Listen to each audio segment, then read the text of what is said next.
hitch here.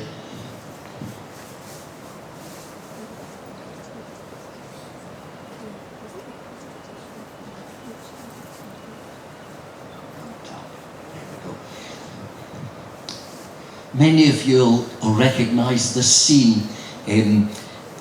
The building straight ahead of us, behind the monument, is the site of the classroom restaurant, aptly named because the building you're looking at there is the old parish school of Nairn, dating from the 1760s.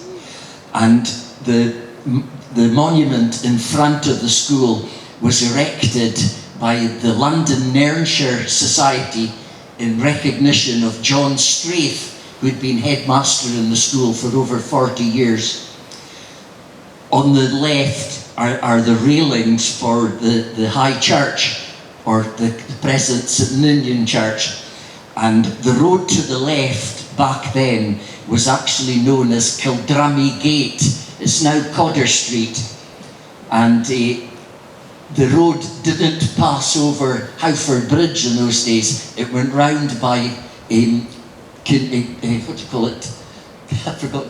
Kildrammy Farm, Big Kildrammy Farm, and headed up to Codder by the back road. The road on the right was the Gallowgate, and the gallows in Nairn were situated in the vicinity of the houses at Lodge Hill Road. The last person hanged there was actually in 1743, Murdo Mackenzie. He was hanged for stealing 2 mares. If he'd stolen one, he'd have been okay, but because he stole 2, they hung him. And Nairn didn't have a hangman in those days, and they got a loan of the Inverness hangman, and he agreed to come on the basis that he was given safe conduct back out of Nairn, which was duly done.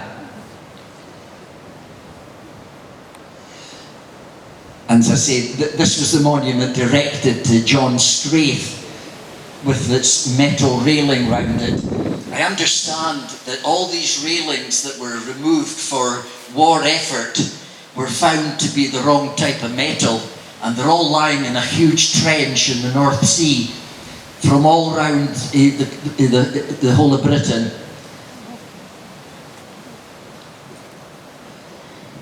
This is the original Nairn Academy as it was erected behind the Rosebank Church, and Academy Street is to the left of the building, present Academy Street.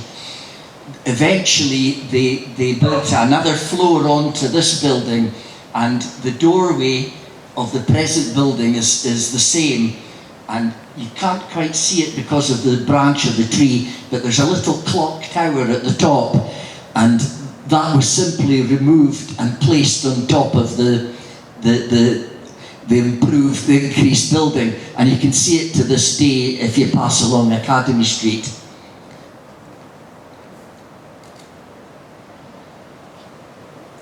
This is the old church down at the riverside. It's actually the 3rd church on that site. It's now a ruin, of course, closed in the 1890s and replaced by the parish church in Seabank Road.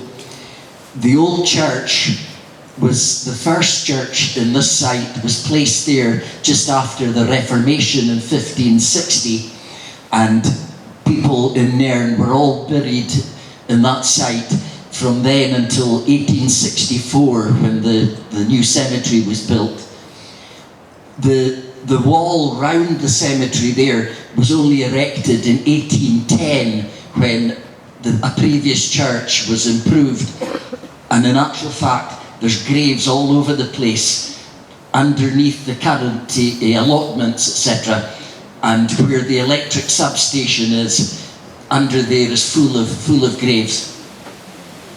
But the church itself, it became a bit dodgy, and they had to find a replacement for it. And rather than build a new church on that site, they decided to build elsewhere to accommodate a growing town.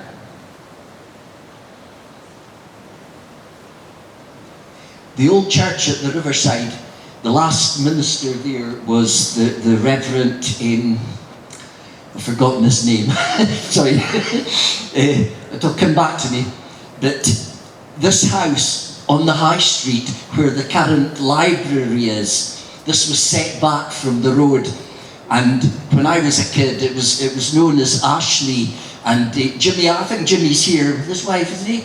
Yeah, Jimmy and his wife and family lived there. It was known as Ashley, but in actual fact, originally it was the manse for the parish church at the riverside.